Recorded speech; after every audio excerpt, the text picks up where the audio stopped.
Happy Friday to all of you that are with us live. So glad that you're here. And of course, you might be hearing me later and not live. I'm glad you're here too. Either way, I'm happy to be with you. My name is Kevin Eikenberry. I am your host today. For some reason, up in the top corner, it usually says live with Kevin. It doesn't have that today, but hey, you're live with Kevin. And you'll see over the other shoulder that this will eventually be an episode of the Remarkable Leadership Podcast. So before we get to the podcast part, though, for those of you that are watching live, so glad that you're here. Here's what I'd like you to do.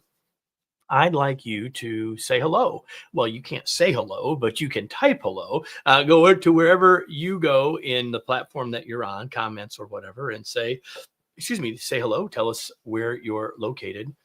Why? Because I want to get you started in interacting with me, because I want you to imagine that you were with me around a table with my guest, who I will bring up in a second, and we were having a conversation together. And if we were, and you had a question, of course, you'd ask it.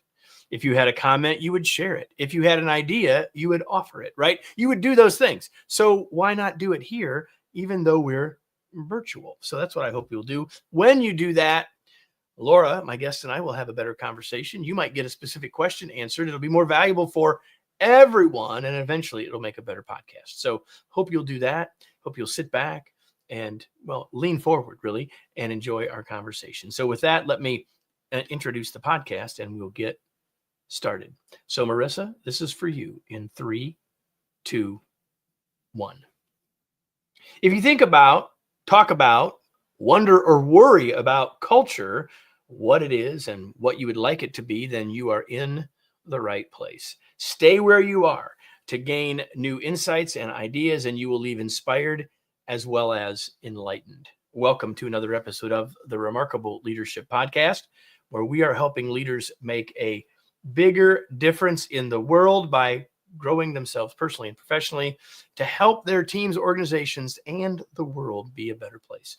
If you are listening to this podcast, you could be with us live in the future when we're doing this and doing it on your favorite social media channel. I suppose there could be a channel that we're not on, and it wouldn't be your favorite, but you get the idea. You can find out when we're having live episodes, so you can join us and therefore interact with us, see them sooner. Like today's episode is not going to be live on the podcast. If you're listening to the podcast, you will have heard this like 2.5 months after it was live. So if you want to get access to any and all of that, just go to our Facebook or LinkedIn pages, groups, you can join us at remarkablepodcast.com/Facebook or remarkablepodcast.com/LinkedIn. For those of you live, we're not going to be doing many of these lives for the next few weeks because we're getting ready to release my new book.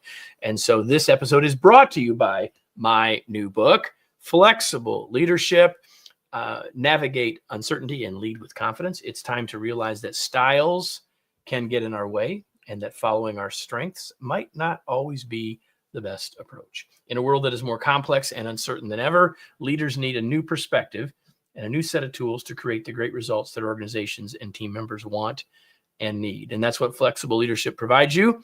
Learn more and order your copy today at remarkablepodcast.com/flexible.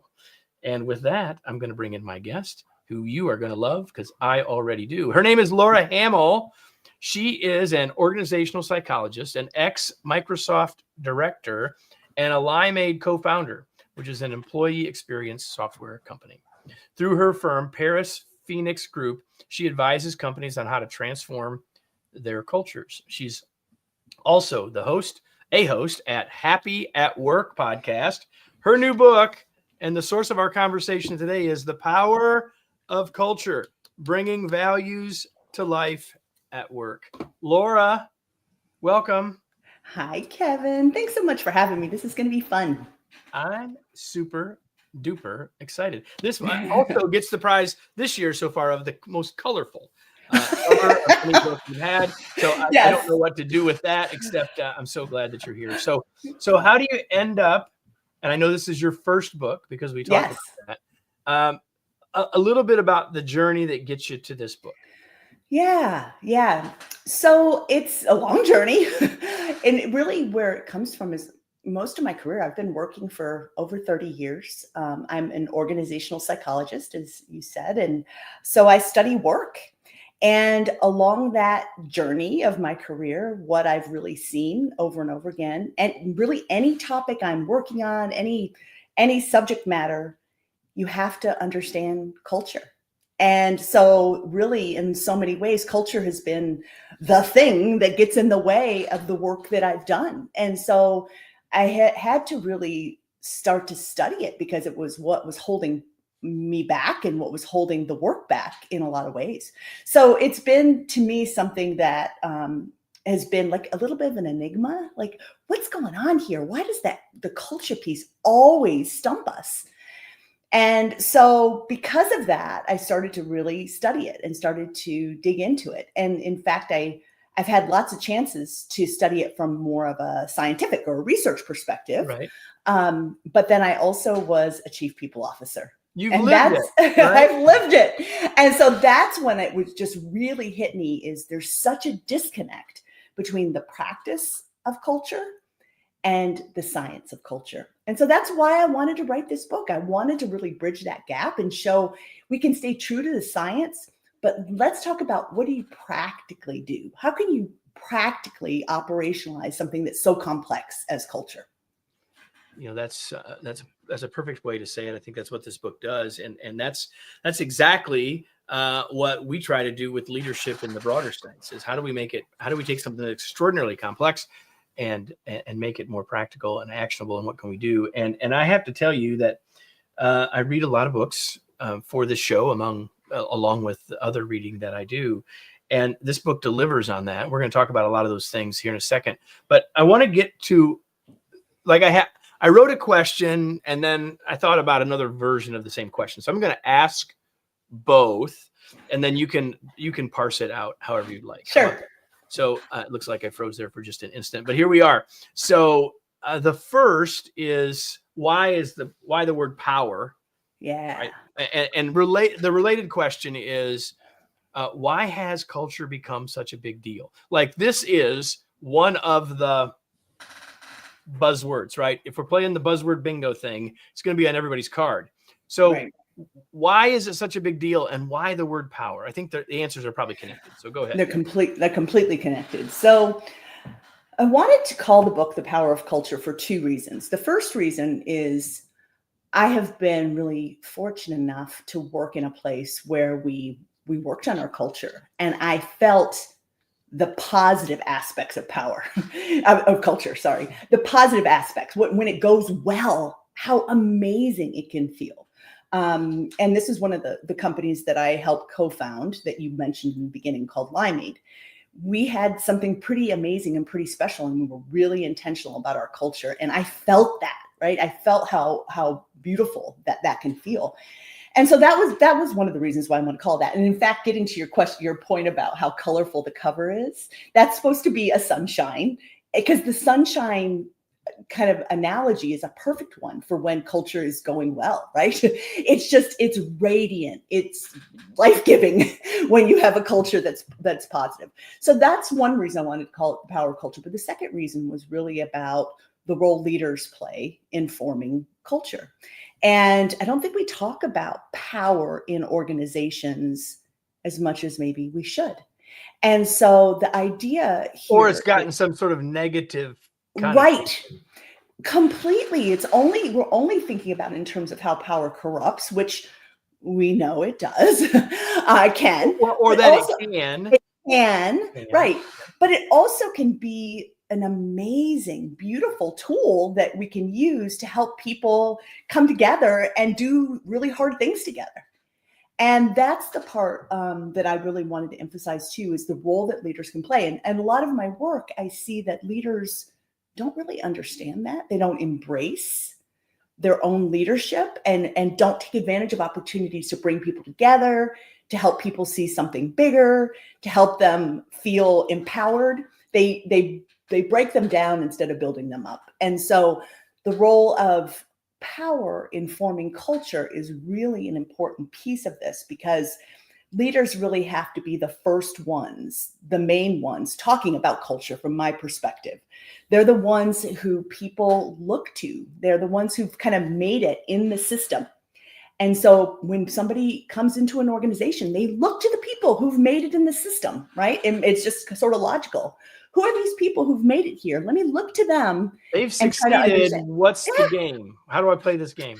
completely. And they learn a lot from people who are in positions of power. And what I worry about is that many times people in positions of power don't understand that lots of almost everything they do and say and don't do and say is being interpreted through the lens of culture. 100%. Yeah.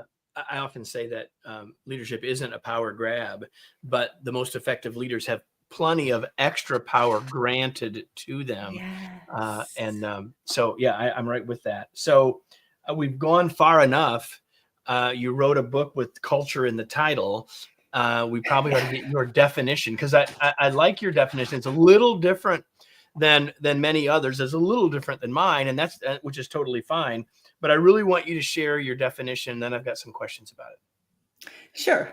So the thing about culture, I think a lot of people come and say, there's so, nobody knows what the definition is. Well, there actually has been a lot of really great research, and there's some really great perspectives, especially Edgar Schein, who was the grandfather of culture. And he really believed that culture was the underlying values, norms, and beliefs of the organization. So it's what's deep down and what is under the surface. And you can use the typical iceberg analogy, right? It's not the stuff on the surface. It's not the stuff you see. It's why we do those things. It's what's deep down underneath. It's the underlying meaning behind things. And I always love to use an example. If you think about just a very simple example of walking into a new company or business you've never been in before, you walk in and you go into the lobby and you really notice that it's busy. There's a lot of people walking all around. It feels kind of frenetic. Busy is actually not the culture. What's the culture is, why is it busy? So is it busy because people are excited about a new innovation, something really cool that's happening? Or is it busy because we're disjointed and there's all kinds of problems that are happening? Or could it be that we're busy just because being busy is what's valued? Just having activity and without a lot of meaning is actually valued. So we don't know. On that part that's on the surface of being busy is not the culture. What's culture is, why is it that way? Why are we experiencing it that way? And so that's why it's really important for us to understand culture. And this is also another reason why I wrote this book, because I think there's so many things that are so interesting about culture, just the very nature of it, that causes us to have so many. It's so hard and elusive because of its very nature, right? So one of the obvious ones is the idea that when you first start in an organization, you can see it. It's very obvious. But after you've been there a little while, you can't even see the culture. So you might have heard the idea of, does a goldfish know that it's swimming in water? The water is the culture, and we become part of it so much so that we can't see it anymore. So how do you study something? How do you change something that you can't even see once you're part of it? So that to me is just like one example of something that's so characteristic of culture and so interesting about it. And also what makes it really hard for us to do work on it. So the phrase that you use in your official definition includes these Yes. words: the collective set of reasons why.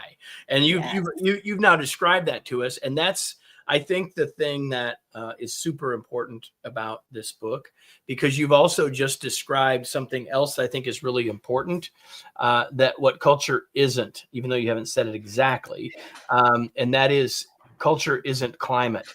And That's yet right. climate is super important too. Yes. So let's talk about that difference, why the difference matters a little bit. Yes. Oh, most people, Kevin, don't ask me this question. They don't want to dig in this deep. I love this.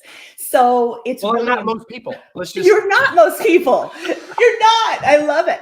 So this is a really important distinction. And I think we spend a lot of time in organizations at the climate level. So most employee surveys are asking you questions about climate. So the easy way to think about climate is it's the temperature, right? What does it kind of feel like here? There's a lot of good reasons why we care about that. Absolutely.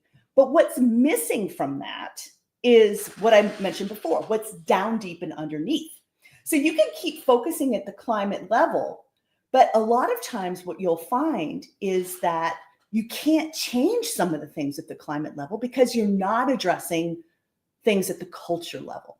So you can think about things at the climate level of being things like behaviors and practices and systems that you can change pretty easily. But deep down underneath is the culture, the norms and the values and beliefs. And they really have to work together. So let me just give you an example. So you can think about on an employee survey, we might care about whether or not somebody feels like they've had the opportunity to take advantage of a professional development, a class or a workshop. Have you had a chance to work on your professional development? So we might ask that question over and over again in an employee survey, or care about that and have some really cool tools that we offer up to people. But then when you dig in a little deeper, what you might find is that we actually don't have a growth mindset in this organization. We don't actually fundamentally believe that people can change or get better or improve, or that it's okay to make a mistake, or it's okay to try new things, right? So you can say you have all these chances to do these professional development things at a climate level, but at a cultural level, if we fundamentally don't believe that people can grow, we've got a huge disconnect. And then even if we do offer them something, it isn't going to make any difference. It doesn't make any difference. And this is what I just think is so interesting in organizations. We don't go there. We just don't go to the culture level in most cases. We stay at the surface and we talk about our really cool HR programs, but we don't talk about what about the culture might be holding us back from actually having these things come to life in the way we want them to. And so culture and climate really go hand in hand, and both are important. Yeah, one of the things that we counsel clients on is, as you're working on culture and climate, whichever or both of those you're defining, one of the things that leaders have to do is say they have to run decisions through that filter. Yes. Right? Because that's how we start to really change it. Like, okay, well, if this isn't going to match the culture and climate, then why not? And that's one of the ways that we find that helps get people to go a little deeper and figure that out a little bit. And so I really love this. Another thing that we are in alignment on, and I've written a lot about, is the idea of aspirational culture. Yes. And you spend a good bit of time in the book talking about actual versus aspirational, or aspire to. You use both phrases. So talk about that, because like, I'll just start here. I think there are a lot of CEOs, and I'll talk about bigger companies, but I don't think it has to necessarily be a bigger company, who would say, well, our culture is, and what they follow with that is the aspiration. Yes. Which is, well, there was this whole TV show called Undercover Boss, where people figured out a whole lot about how the fact that what they thought it really wasn't. Talk about the difference between that, why that's important, why both are important for us to think about. Yeah, absolutely. And I'm glad that at least they have an answer when they were talking about their culture, that it's about, I actually met a CEO who didn't know his own company values. Yeah. And so that's a problem. But to your point, your culture is probably not the same as the values that are on your website. And what is really important, I think, is for leaders to understand that there's a gap.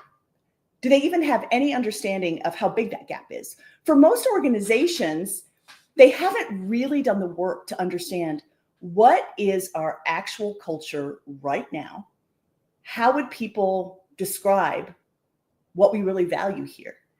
And how does that compare to these values? And that is the work, right? How do we close that gap? How do we make it so that there's more of a Venn diagram, of an overlap between those two circles, between the culture we want to have and the culture we actually have? And, even just the words we use, sometimes I spend time with people, just helping people understand what are values relative to culture, right? Values, if you think about your company's values, this is a small set of the most important cultural attributes that we think are going to help us be successful. If we focus on this small set of cultural attributes, they're the most important to who we are and who we want to be. But it's also not our whole culture, right? There's much more to us than this set of 5 words. And so I think sometimes I have to remind people of that too, right? There's a much more kind of comprehensive, bigger picture here. But doing the work to understand where we are now and where the gaps are between where we are and what these values are is really important. I'm so glad that most organizations have at least tried to articulate where they want to go from a values perspective. That's really great. But the real hard work is how you actually make that come to life, right? How you start closing. Yes. Or here. Yeah. And most of the time, we haven't really done that comparison of, we said we wanted to be these things, but where are we now relative to that? When I do that work with clients, what I find is that oftentimes there's 1 or 2 values that actually they're pretty strong. Like, people experience those. They bring those words up when they talk about the culture. And that's great.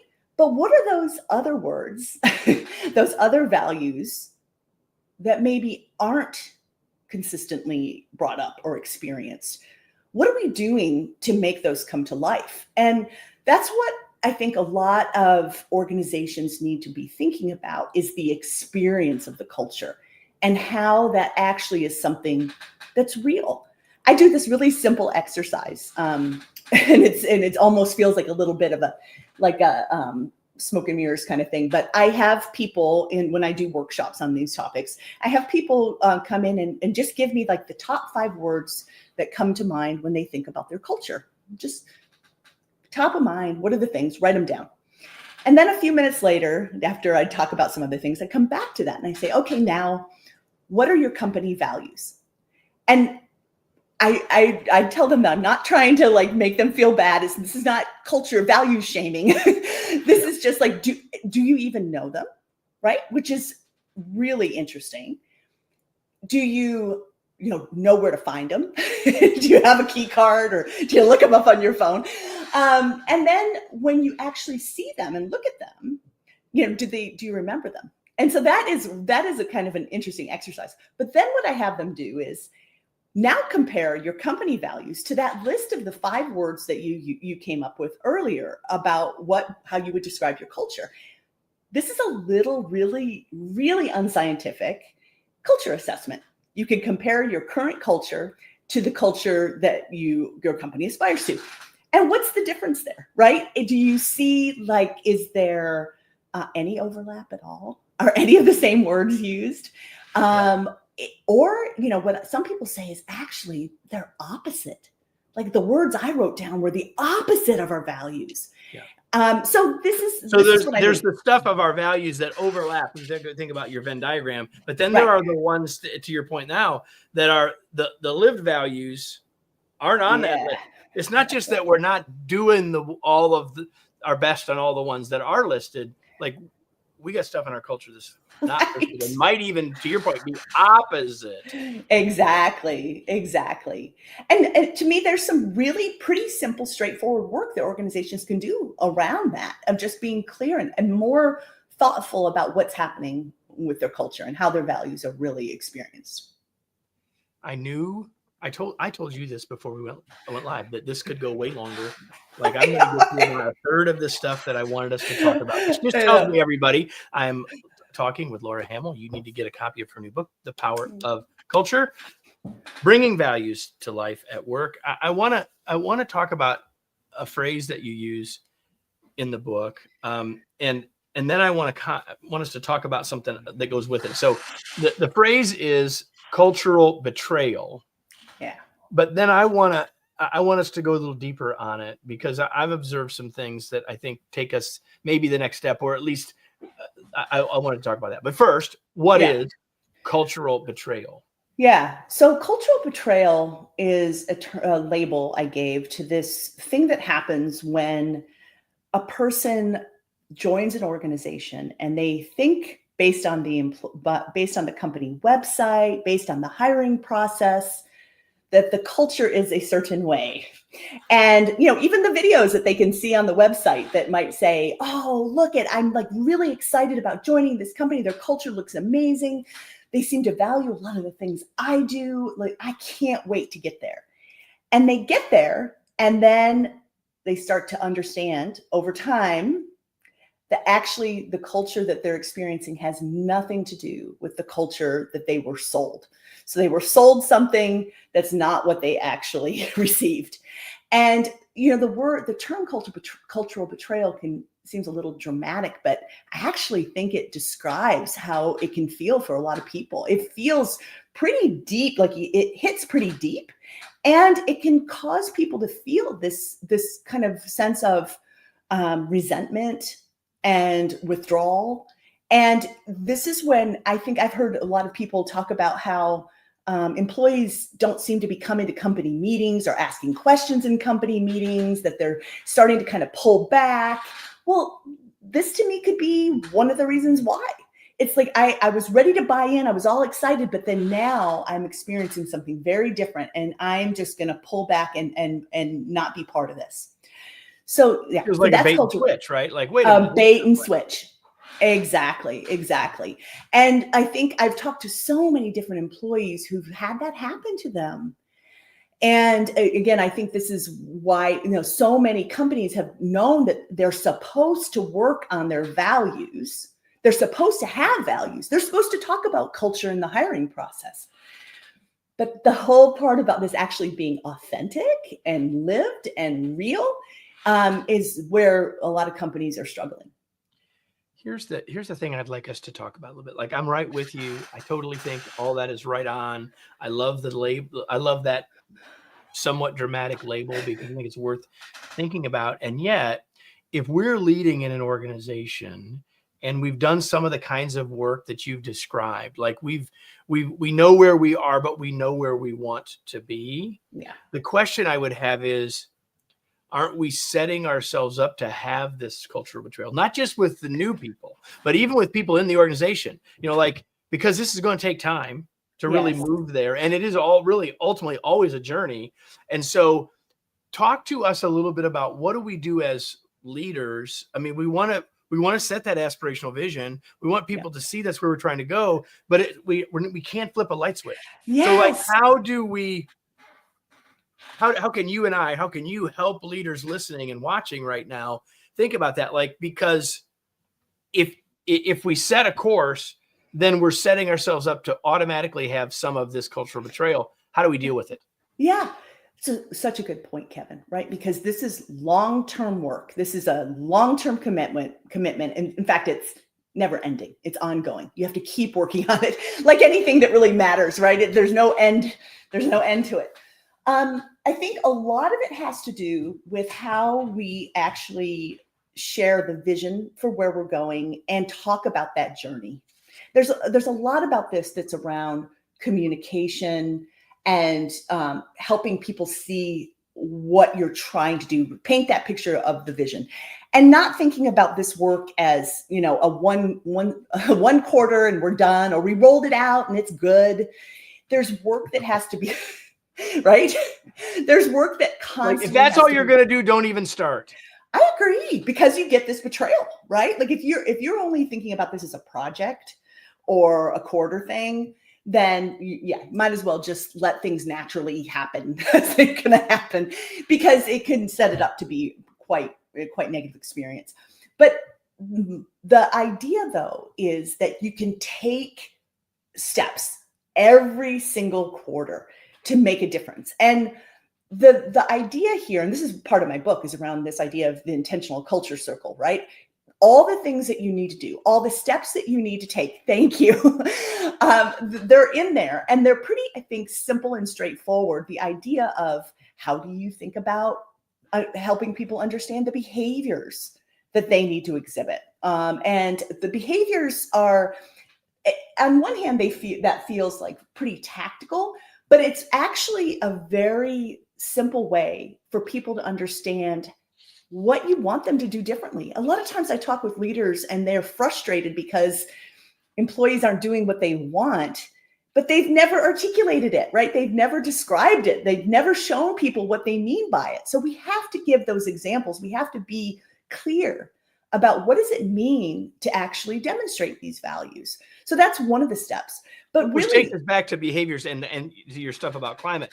There's like a whole nother show that we could do just on that, and we don't we don't have time. But there's lots that you can do and lots that you should do, and it's not impossible. That's what I feel like. I just want to get the message across. It's, you absolutely can take these steps, and you absolutely can make a difference. Which leads to Denise's question, who sent it on LinkedIn here. And she asked, how do people in the middle help? And I'm just going to expand her question a little bit more. And then we're going to start to wrap up our conversation. Sure. How can people in the middle help? How can any leader, I'm just going to expand her question. What can any leader do? How can we help?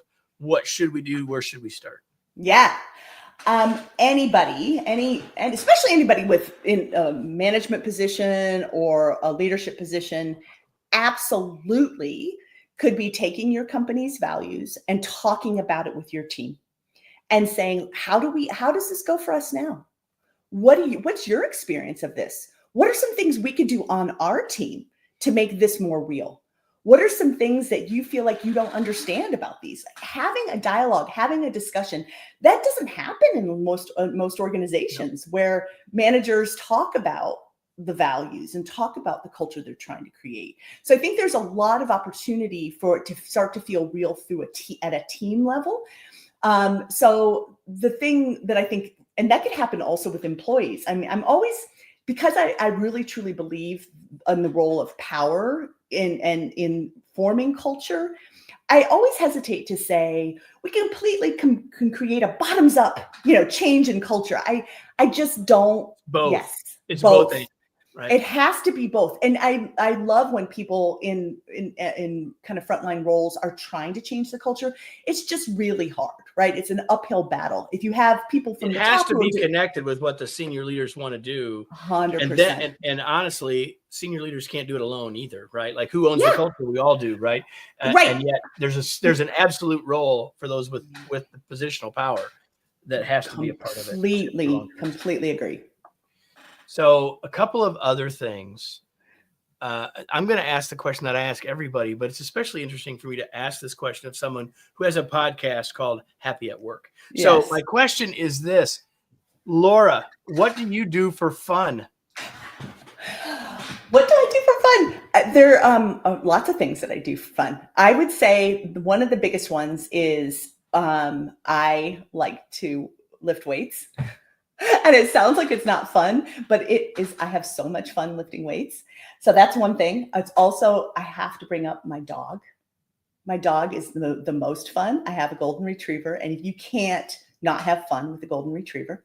So it's pretty much there's a member of my team, Eric, who might be listening, who would 100% agree with you. Yeah, I think that those are kind of the main things. We have a big yard, and I just like to putter in our yard too and play around in the yard. We're always like doing new little projects in the yard. So I think it's a little bit of that kind of easy things, but definitely have fun every day, right? Absolutely. What are you reading these days? Okay. So I love books. Me you had something really good. So well, I don't know. It's all kind of geeky stuff. So I am working on a book proposal for my second book. And so I'm reading this book from this guy who I'm working on this book proposal, A Cognitive Theory of Cultural Meaning. This is some serious, deep culture book. But what I'm actually rereading is the Heifetz and Linsky Leadership on the Line and the Adaptive Leadership pieces. I've read them before, and I love adaptive leadership. because we're writing a book proposal on deep change. So those are really important components of what we're working on.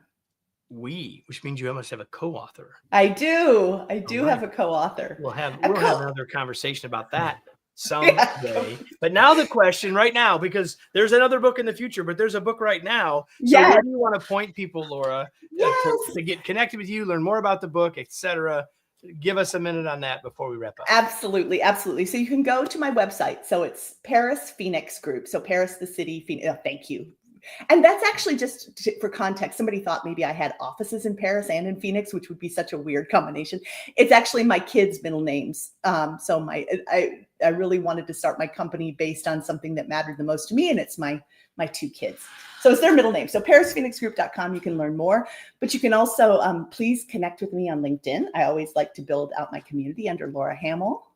And to buy the book, you can go to anywhere that sells books, like Amazon.com and Barnes & Noble and Simon & Schuster. You've heard those places. Yeah, that my book is there. The Power of Culture, Bringing Values to Life at Work with Laura Hamill. Before we go, everybody, the question that I want to ask you is the same question I ask you every single week if you've been here before.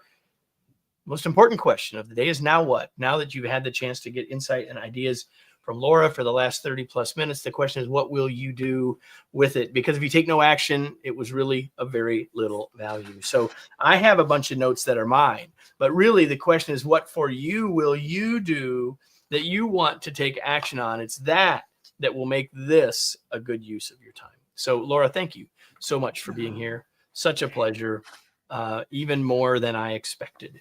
Oh, thanks so much for having me, Kevin. We could have talked and talked. We could have. And so everybody, if you enjoyed this, if this is the first time you're here and you enjoyed this, well, make sure wherever you listen to your podcast that you subscribe, because you don't want to miss the next one and the next one, because this is the 480th one and we're not stopping anytime soon. We'll be back next week. And I hope you'll be with us too for another episode of the Remarkable Leadership Podcast.